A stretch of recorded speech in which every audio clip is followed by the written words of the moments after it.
EU naval mission says the Greek flag tanker in the Red Sea is still ablaze days after Houthi attack. Heavy rains and flash floods devastate Hodeida province and cause serious damage.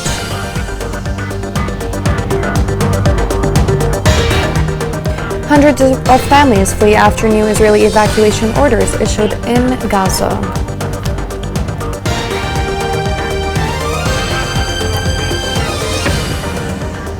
Welcome to Yemen Today TV. This is English News with me, Shazad Delbei. The European Union naval mission in the Red Sea said the ship Union is still anchored in international waters and there are no clear indication of an oil leak. It added in a tweet that the fire has been still burning since August 23 when it was attacked by the Houthi militia. This report has more details. According to the European Union Naval Command on Monday, a Greek flag tanker that has been targeted by Yemen's Houthi rebels in the Red Sea is still burning but hasn't caused a significant oil spill in the canal. The rebels, who are still targeting commerce in the Red Sea due to Israel's genocide in the Gaza Strip, launched their most significant attack in weeks against the Sunnian. The strikes have stopped some assistance supplies from arriving to Yemen and Sudan, countries racked by conflict, as well as the $1 trillion in trade that normally flows through the area. Images released by the EU's Operation Aspides, whose aim is to protect ships in the area, showed smoke coming from various spots along the Sunnian's deck and bridge on Sunday. Fires could be observed blazing in at least 9 separate areas on the vessel's deck, which was laden with 150 tons of Iraqi crude oil, or around 1 million barrels. Footage of explosions on board the Sunnian provided earlier by the Houthis revealed that the rebels boarded another abandoned vessel and equipped it with explosives in an effort to sink it. So far, there are no obvious signs of an oil spill, but the ship is both a navigational and an imminent environmental hazard. The situation underlines that these kinds of attacks pose not only a threat against the freedom of navigation, but also to the lives of seafarers, the environment, and subsequently the lives of all citizens living in that region. The United States State Department issued a similar warning about the ecological dangers to the Red Sea, which is home to coral reefs, other natural ecosystems, and species. The U.S. mission to Yemen announced the appointment of Jonathan Peccia as Deputy Chief of Mission. He brings with him over 2 decades of well-known service and extensive experience in the Middle East, North Africa, and the Gulf regions. Since joining the Foreign Service in 2003, he has served in many critical roles, including as the Deputy Director of the Office of Arabian Peninsula Affairs, and his earlier postings include significant contributions at the U.S. embassies in Riyadh, Amman, Baghdad, and Tripoli. A recent government report revealed that almost 2,000 displaced families were affected in 3 provinces over the past week. According to reports, the rains and floods swept through many displacement camps and sites in the provinces of Hadramaut, Shabwa, and Abiyan.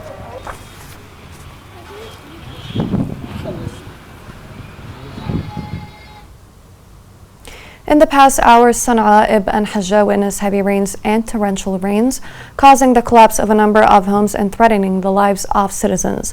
Local sources reported that there were huge material losses as a house collapsed in the neighborhood in an area of Sana'a, in addition to the collapse of other houses in different areas, which led to severe damage to neighboring properties. Despite the deteriorating situation, the Houthi militia has continued to refuse to allow the restoration of homes in Sana'a, which has increased the suffering of those affected. In Hodeida, water pools that are left over after the torrential rains is causing a major health problem. This report has more details. In a tragic scene that foreshadows a humanitarian disaster, floods swept through vast areas of Hodeida Governorate and went out of their course, carrying with them destruction and suffering. They flooded villages and farms, causing widespread chaos. While the southern directorates are struggling with the effects of these disasters, areas such as Hais, witnessed a massive influx of water, which led to the submergence of many homes and roads, and left the majority of families devastated and waiting for food and shelter. حصل تجمعات كبيرة لمياه الأمطار. Today in Hais, we witnessed heavy rains from last night till the morning. Rains are usually a blessing that contributes to the enhancement of agriculture. However, this time, rains have led to the spread of swamps in the city. These disasters embody a tragic reality experienced by the residents as their fertile lands have been transformed into pools of mud and ruin, causing landowners to suffer huge losses that increase their suffering in light of the difficult economic conditions in which they live. Every day that passes, the burden on families who are looking forward to rebuilding what the floods have caused increases. أهم شيء حيس تريده هو The heavy rains here led to a disaster and the spread of swamps everywhere in the city. And here we are on the main road that links Tais with Hudaida, and the rains caused obstructions in the road. As the rains continue to fall, warnings from meteorologists continue about the possibility of the situation worsening. This low-pressure system that is hitting Hudaida and its districts threatens to increase the extent of the damage, which requires urgent intervention from the concerned authorities to provide support and assistance to those affected, rebuild what was destroyed by the floods, and take the necessary measures to protect citizens from any disasters. A recent report revealed the terrifying toll of violations by the Houthi militia in Taiz since 2015. The report stated that the Houthi militia caused the death and injury of more than 24,000 civilians through indiscriminate shelling, mines, and explosive devices. According to statistics, the death toll reached 4,146 civilians.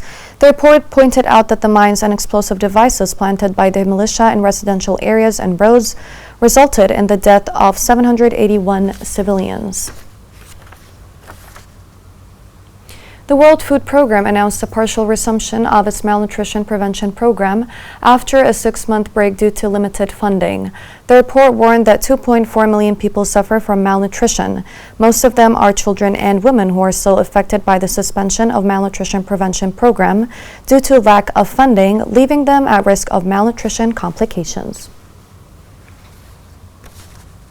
Dozens of students were injured in a mine explosion left by the Houthi militia inside a school in Beni Matar district in Sana'a. Sources confirmed that some school classrooms have been converted into ammunition warehouses, which increases the risks to the lives of students and reflects the deteriorating security situation in the region.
Many families in Gaza fled after new Israeli evacuation orders, while the ceasefire hopes have been reduced. This report has more details.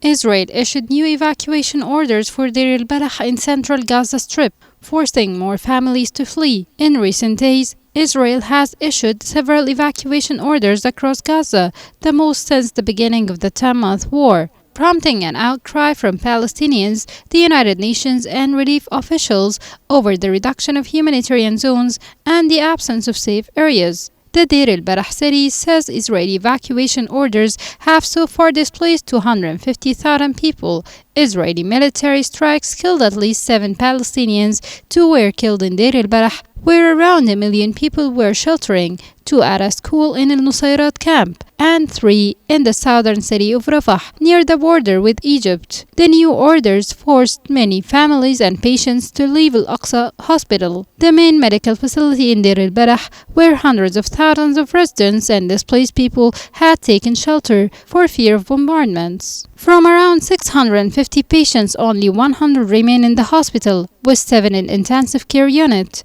Citing Gaza's health ministry, the escalation comes with little hope of an end in sight to the war, as diplomacy by mediators Qatar, Egypt, and the United States has so far failed to close the gap between Israel and Hamas, whose leaders traded blame over responsibility for the lack of accord. Neither Hamas nor Israel agreed to several compromises presented by mediators at talks in Cairo on Sunday, two Egyptian security sources said. A senior U.S. official, however, described the talks as constructive, saying they were conducted in a spirit on all sides to reach a final and implementable agreement. U.S. President Joe Biden and his administration have faced growing protests in the U.S. over aid for Israel ahead of November elections. More than 40,000 Palestinians have been killed in the war, according to Gaza's health ministry. The crowded enclave has been laid to waste, and most of its 2.3 million people have been displaced multiple times and face acute shortages of food and medicine, as humanitarian agencies say. The latest round of ceasefire negotiations in the ongoing war in the Gaza Strip, which took place in the Egyptian capital Cairo, reached a dead end once again. The 13-member Israeli delegation, which arrived in Cairo, left earlier on Sunday, according to sources at Cairo airport, and representatives of the Palestinian Hamas movement, which came from Doha to see the progress of the indirect talks, also left. Two Egyptian security sources had told Reuters earlier neither Hamas nor Israel agreed to a number of solutions presented by the mediators. About 60 international organizations defending the press asked the European Union to suspend agreements signed with the Israeli due to violations of media freedom. The organization pointed out that the government of the Israeli Prime Minister Benjamin Netanyahu has taken a series of measures to limit media freedom. The organization asks European Union Foreign Minister to suspend the association agreement, which specifically deals with trade exchanges with Israel. Coming next in the news.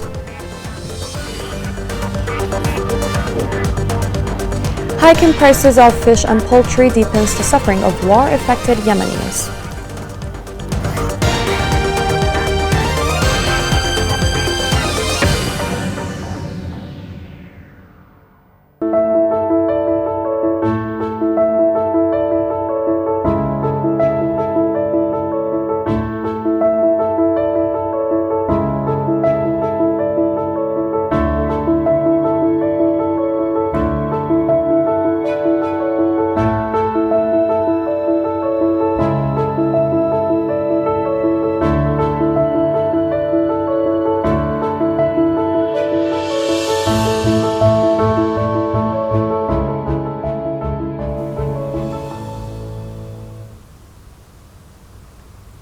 Welcome back.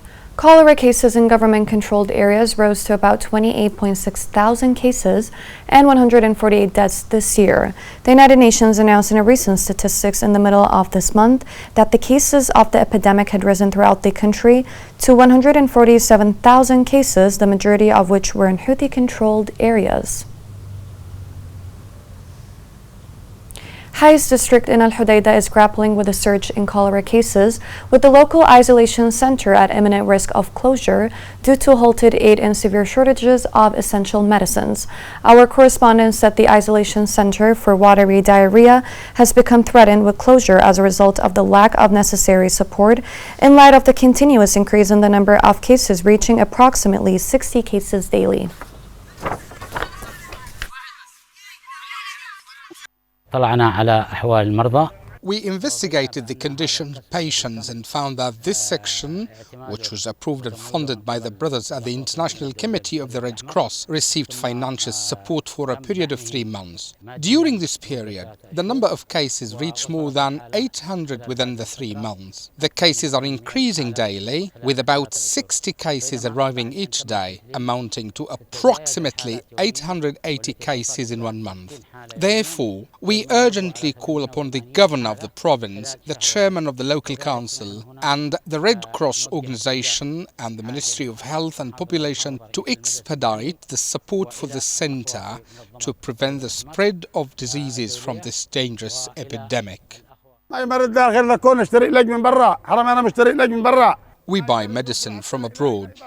I swear we buy the medicine from abroad because they can't provide treatment for the patients. There is a patient inside, a relative of mine, suffering from cholera, and there is absolutely no treatment available. We have to go and buy the medicine from outside. Have mercy on us and fear God, our government. We are dying, and neither the Ministry of Health nor the organizations or the United Nations are doing anything. The whole world needs to see us and see the situation we have reached. Cholera is a bacterial disease that spreads when there is a lack of safe drinking water. It causes acute diarrhea with severe dehydration and can be highly infectious. It can kill within hours. However, it is easily preventable and treatable. MSF teams are doing whatever they can to respond, treating thousands of patients and providing clean drinking water in 10 countries. But with so many outbreaks ongoing, needs are huge on a global scale. Ultimately, no one should die of a preventable disease such as cholera. We must work together to curb these outbreaks. In Taiz, the rise in prices of foodstuffs, especially fish and chicken, has doubled the economic challenges on families. This report has more details.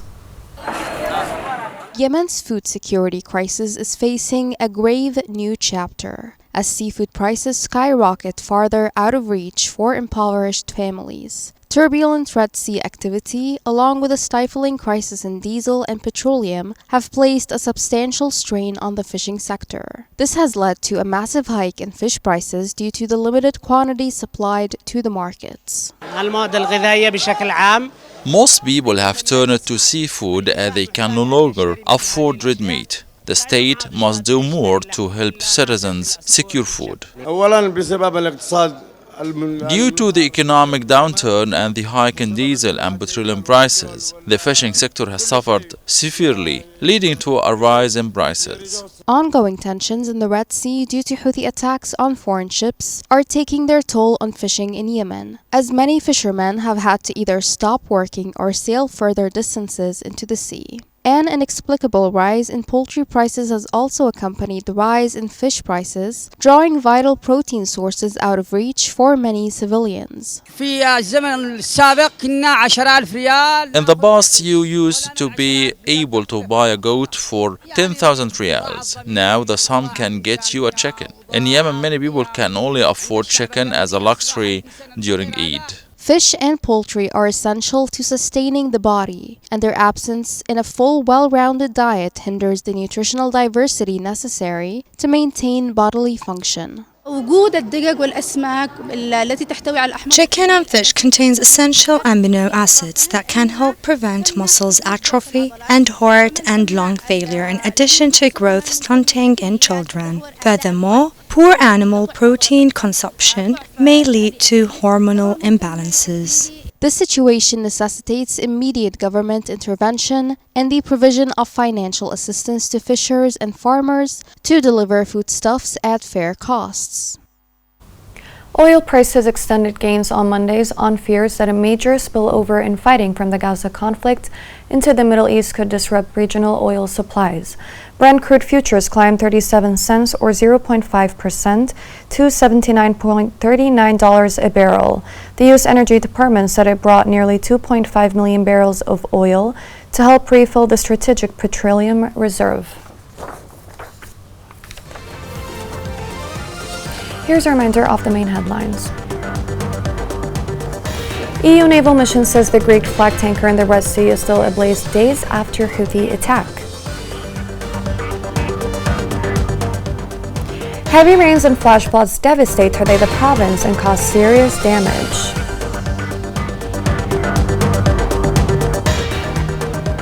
Hundreds of families flee after new Israeli evacuation orders issued in Gaza.